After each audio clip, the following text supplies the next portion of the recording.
Regresamos a su revista de negocios, el ABC del dinero, pues muy contentos de estar en esta su última emisión del año 2015 y con el tema tenemos invitado especial el licenciado Edgar Varela, es técnico de urgencias médicas. Y con el tema es si estamos listos para las emergencias.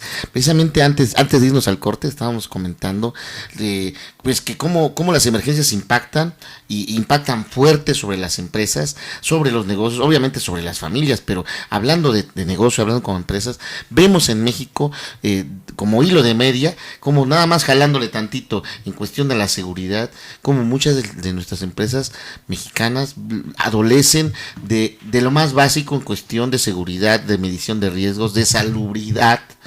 Entonces vemos como empresas que, desde la empresa que no asegura a sus empleados, que son muchas, hasta que el mismo empleado pues ya lo ve como normal, ¿no? Como digo, ya puedes ir a una empresa donde no hay baños y te tienes que aguantar por, yo creo, toda la jornada para ir al baño, porque solamente en tus horas de comida podrías ir al baño más cercano. O incluso lo más básico como el agua, ¿no? Tampoco hay suministro de agua, no puedes lavarte las manos, no puedes hacer lo básico, ¿no?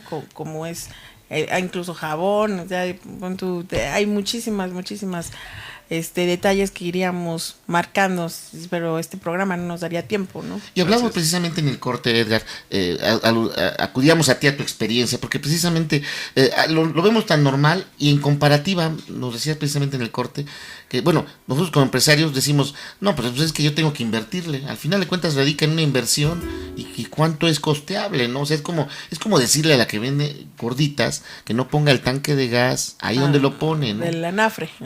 Ahí cerca del anafre, ¿no? No es tanto que lo ponga o no lo ponga cerca del anafre. Hemos visto muchos puestos de gorditas donde están comiendo los policías, donde están comiendo las autoridades y no les dicen aleja el puesto de gorditas del tanque de gas o verifica tu tanque de gas. Entonces ahí hay una corresponsabilidad de la inseguridad. O nosotros mismos. Lo comentamos. Nosotros mismos ahí, ¿no? Sabemos que no debe estar junto, ¿sí? Y a lo mejor tiene la manguera enrollada que le permite tenerlo a 1,5 metros, 2 metros de distancia. ¿Qué es lo básico? Que es lo mínimo. No. Y no le decimos, oiga, permítame, le muevo el tanque de gas para que estemos todos seguros. No lo hacemos. Entonces, esta cultura de la no seguridad es una cultura de la construcción del riesgo. Y lo que buscaríamos sería un proceso de deconstrucción del riesgo. Deconstrucción, o sea, volverlo a construir. Deconstrucción, ¿no? Ir quitando el riesgo, ir deconstruyendo, no destruyendo, deconstruyendo. Es como habilito algo, lo deshabilito. Ya construí un riesgo, ahora lo deconstruyo.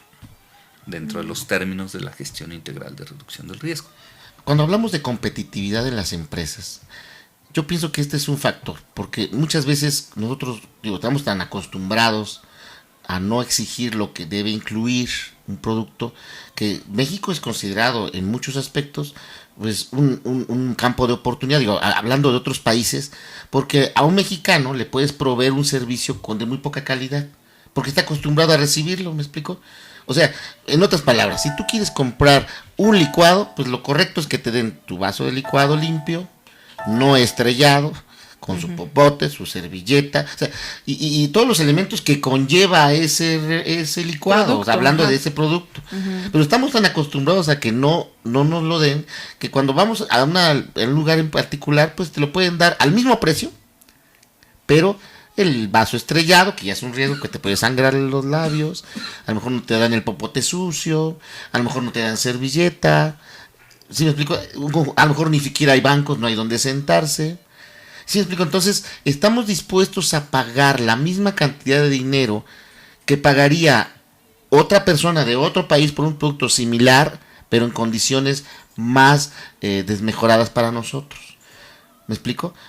En otras palabras, nosotros, por ejemplo, nosotros pagamos estacionamiento cuando vamos a consumir a muchos de nuestros restaurantes y tiendas departamentales. Pagamos estacionamiento. Cuando en estricto sentido no deberíamos pagar por ello, porque ya están incluidos dentro de los costos del inmueble que tú vas a ir a visitar. ¿Por qué comento esto? Porque todo es dinero y desafortunadamente creo yo que, como dices, es por cultura. Así es. Es un ejemplo bien simple. Cuando tú hablas con un trabajador que ha estado en una empresa transnacional, donde hay altos niveles de seguridad, él está acostumbrado a utilizar el casco, los zapatos especiales, los lentes, los guantes, el uniforme. Cuando tú hablas con un trabajador que está en una herrería convencional, le da lo mismo usar careta que no usarla. Es correcto. Se pone los dedos y cree que con eso ya le protegió toda la radiación. Un cristalito, ¿no? Un cristalito, ¿sí? O a veces nada. Yo Así he es. visto así que la verdad impresiona cómo la gente puede trabajar en esas condiciones, aún teniendo a veces el equipo adecuado, lo tienen a un lado, pero ya se acostumbraron a no usarlo. O les da los guantes y dice, eso es para niñas. Lo de hombres es trabajar sin guantes. Es una cuestión muy cultural. Y cuando sacas a este empleado de esta empresa y pone su herrería, lo que hace es colocar su extintor, comprarse su equipo de seguridad y va a trabajar incluso de manera limpia. Y está haciendo la misma soldadura, está haciendo el mismo trabajo. Entonces, todo viene dentro de el proceso de cultura. Y esta misma cultura la vamos a llevar a los niños. Yo les pregunto, ¿se acuerdan de Pimpón? Muy guapo de cartón, ¿no? El muñeco. Sí. Muy guapo de cartón. Tiene muchos años que no hablábamos de Pimpón y sin en cambio lo recuerdan. Sí, claro. Porque fue un aprendizaje significativo, aprendido y adquirido desde la infancia. Imagínate si desde la infancia les enseñamos a los niños a respetar el semáforo, como se hace en algunas escuelas. Se hacía a nivel estatal con un programa de prevención vial, pero también les vamos a enseñar cómo cruzar la calle y les vamos a enseñar cómo atender una pequeña herida y les vamos a enseñar cómo prevenir incendios. Hay un programa muy interesante que hace algunos años logramos insertar en la Secretaría de Educación Pública y con los bomberos de aquí de Puebla, que se llama Mis primeros pasos en prevención contra incendios. Son 7 conceptos básicos para enseñarles a los niños cómo enseñarles a los papás a no quemarse. Imagínate. Qué interesante. ¿Sí? Mediante canciones y actividades. Entonces, de esa manera estamos generando prevención. ¿Qué tiene que ver la prevención con el dinero? No, pues Que claro, todo sí, es dinero. Es que todo es dinero. La más mínimo rasguño. Cuando tú te quemas una mano, ya no trabajas por X días. ¿Cuánto cuesta sí. que no trabajes esos días? Claro. Cuando tú te accidentas o llega una persona y te choca el automóvil, que dice, te pago el daño. Sí, tú me pagas lo que le hiciste al vehículo, pero no me pagas lo que me hiciste a mí. Claro. Porque yo tengo que pagar taxi, me voy a quedar sin vehículo, voy a llegar tarde al trabajo. Todo eso se traduce en dinero. Claro. Claro. Sí, por una falta de precaución. Entonces, los accidentes es igual a dinero. Si tú conduces en estado de ebriedad, tienes un accidente y tienes que pagar. Y eso es dinero. Sí, claro. Y además, bueno, obviamente, yo he escuchado mucho de estos ahora ya seguros, ¿no? ¿Qué tan buenos son esos seguros que ahora seguro contra incendios, ¿no? O sea, vas al banco fulanito y pagas una cuota módica y si se te quema tu casa, pues te dan una lana ahí por ahí. ¿Eso funciona? O sea, digo, ¿lo ves como posible, viable? Mira, dentro de este proceso de gestión del riesgo, eso se llama transferencia del riesgo. Yo transfiero el riesgo a una aseguradora. Si pasa, tú lo cubres. Pero también no podría ser también como un poco también de ya no interés. Total, si se quema, pues tengo el seguro, ¿no? También lo que pasa mucho con los vehículos, hablando de los de que, bueno, mi auto es nuevo, mi auto ya viene con seguro. Si lo choco, pues total. Pero como nos dice precisamente Edgar, o sea, sí te paga, pero no te puede pagar todo, ¿no? Es verdad, o sea, el seguro sí te cubre muchas cosas, trasladas una gran parte del riesgo, por lo menos lo monetario lo trasladas, pero no puedes traspasar todo, como es las molestias, pues son si tú no molestias. haces esa transferencia del riesgo, vas a tener un proceso más largo de continuidad de operaciones. Tú transfieres el riesgo, sucede, recobras de manera más rápida la inversión y puedes continuar operando. Tengo un muy buen amigo que él dice, incendio hoy, desempleo mañana. Sí, pues sí, se pierde Y eso todo. es cierto. Eso es verdad. ¿Sí? ¿Y cuándo ocurre un incendio? Cuando hay negligencia y cuando hay falta de recursos. No hablo de recursos económicos, hablo de los recursos que necesitas para poder atender la situación. Una empresa que no tiene extintores, una empresa que no cuida la vigencia de los extintores, una empresa que no cuida las instalaciones eléctricas o que no cuida las condiciones en las cuales está operando su maquinaria, tiene mayor vulnerabilidad de que le ocurra un incendio. Y al tener el incendio le va a salir más caro reparar ya no la maquinaria, o sea, ya la tiene asegurada, ¿sí? La materia prima para trabajar le va a costar más trabajo y además tiene que pagar lesiones a todos los trabajadores.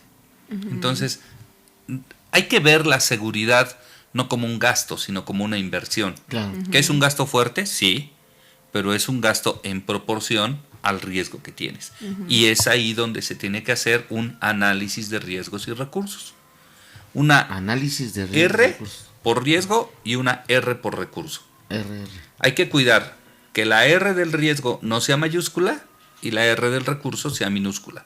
Tiene que ser o R's minúsculas o R's mayúsculas. Del mismo A tamaño. 5 de riesgo, 5 de recurso. Lo mejor sería 5 de riesgo, 10 de recurso. Hablando de recurso como la inversión que Sí, se necesita. el recurso que necesitas para contener el riesgo. Ajá, o sea, en la misma medida. En la misma o Sí. en el doble de medida. ¿Sí? Eso es muy interesante porque la que estamos hablando de una cantidad de dinero fuerte. ¿Eh? Sí. O sea, porque si vas a perder tu negocio en una proporción de, digamos, un 20-30%. Mira, un ejemplo Sí, bien pues, rápido. sí. Tú tienes el riesgo de un accidente vehicular. ¿Qué recurso debes emplear? Recurso doble. Llantas buenas, frenos en excelentes condiciones. Ahí ya tienes un doble recurso contra un riesgo. Claro. De que ocurra, va a ocurrir. Pero si no tienes estos recursos, hay más probabilidad de que te impactes porque no te agarraron los frenos o porque no traes buenas Y llantas. es la gran diferencia entre, como dices, el que continúa al que no continúa. O sea, hablando de negocios, cuando vienen estas situaciones, luego, o sea, muchas empresas colapsan. Ya no hay para más. ¿Por qué? Porque no se previó ese tipo de cosas. Precisamente estamos con el experto, porque cuando nosotros vemos estos momentos de riesgo y los podemos prever, como dices, uno a uno, fíjate, es la clave, uno a uno, o sea, el mismo tamaño del riesgo es el mismo tamaño del recurso que tenemos que invertir para proteger nuestro negocio. Es una cantidad fuerte, Así pero es. esa es la gran diferencia entre el que perdura y el que no perdura. Vamos a un corte y regresamos analizando esta parte porque la inversión versus riesgo está interesante, pero eso es la fortaleza de algunos negocios. ¿Sí? Así es, gracias por escucharnos a través de www.sabersinfin.com. Regresamos después de la pausa. No se vaya.